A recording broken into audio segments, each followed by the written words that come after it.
And if you would allow me, I want to bring in a gentleman from Treasury just to briefly interrogate some of the issues around the cost of the SGR. And we now want to bring in Mr. Geoffrey Mwau. Many thanks for joining us on KTN.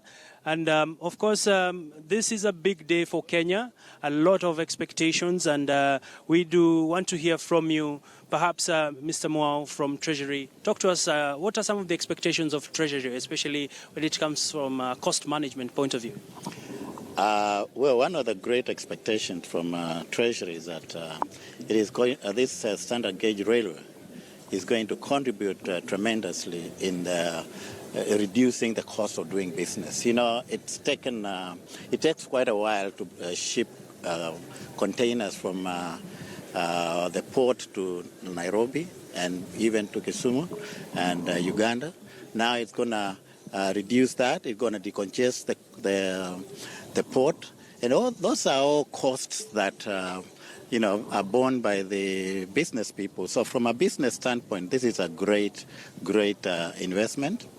We are very impressed with the rate of implementation. I think this is a good example of how projects should be implemented. We were told that this project would be complete in June 2017, and here it is. That's the way things should be done in Kenya. All right. Yeah. And Mr. Mwau, of course, this project was funded between Chinese government and Kenya government to the tune of about 327 billion shillings. Perhaps Kenyans would also want to know, did we get value for our money from what you can see, what you've been able to sample since you set foot on the port today?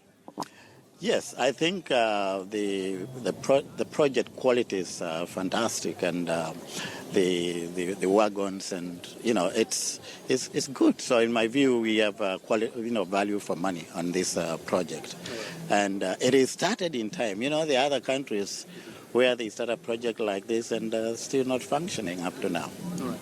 And let's quickly talk about the financing aspects. Yeah. Of course, this was coming through in the form of a loan to Kenya. Yeah. And what is the repayment period, and what are the figures looking like plus the interest? I don't have the exact numbers, but it's a mix of a loan, a commercial loan, and a concessional loan. And when you combine the two, you find that the repayments they are affordable. There's a grace period, I think, is it 2 or 3 years, a grace period before we start paying. So we should be comfortable in terms of servicing the debt. We had already factored this loan in our debt sustainability analysis, the numbers that we have now. So it's our debt is still sustainable even with this loan. All right. Yeah, so we're not worried about that. All right. And just to add, the kind of loan we got from China is not something that you get from any other country or any other bank or even the World Bank or any other international lender. This is the kind of loan you get from a friend. $3 billion is 3.8. That's quite a lot of money from one friend, not from a consortium. So again, that also shows the kind of relationship we have with China. All right. Many thanks, Geoffrey Mwau from the National Treasury, talking to us as well, Wakaba, on some of the financial implications that the standard gauge railway line will have, especially to the business community as well as to the country.